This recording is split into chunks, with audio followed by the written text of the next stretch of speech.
Hello বন্ধুরা, কেমন আছো সবাই? আশা করি সবাই অনেক অনেক ভালো আছো। আমি অনেক অনেক ভালো আছি। আজকে তোমাদের জন্য নিয়ে এসেছি আরেকটি আরেকটি ভিডিও। সেটি তোমাদের সাথে শেয়ার করব এবং সেই নষ্টা আমি তোমাদেরকে অনেক অনেক ভালোভাবে দেখাবো। চলো তাহলে আগে ভিডিওটি দেখে নেওয়া যাক।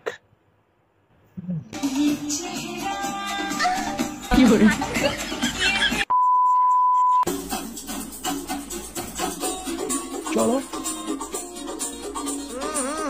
राजा जी मौसम तो ऐसा लग रहा है दिल गार्डन गार्डन हो रहा है। बहुत मजा आ रहा है यहाँ पे। इतनी खुशी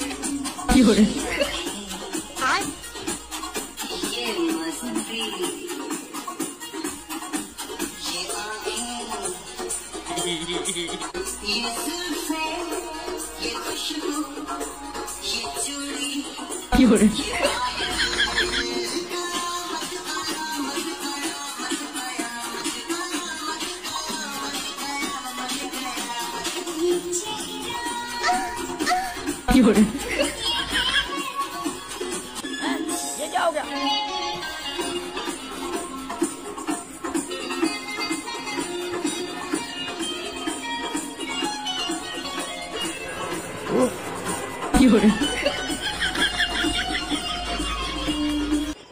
তো বন্ধুরা, এখনকার দিনে তো সোশ্যাল মিডিয়াতে এদের জন্য ঢোকাই যায় না, কারণ ঢুকলে এদের শুধু দেখতে হয় কি দেখতে হয়, পেট দেখতে হয়। পেট বেলি এরা দেখিয়ে দেখিয়ে টাকা ইনকাম করে। আর আমরা সালা ছেড়ে হয়েছে যত জ্বালা, পেট দেখালে বলে সালাই গে, তাই আমরা পেটও দেখাতে পারি না। যাই হোক বন্ধুরা, ভিডিওটি যদি ভালো লেগে থাকে তাহলে অবশ্যই এটিতে একটি লাইক করবে, কমেন্ট করবে, সাবস্ক্রাইব করবে আর আমার বেল বাটনে একটা ঘুষি মারবে, যাতে পরবর্তী ভিডিওটি অতি সহজে পাও। টাটা।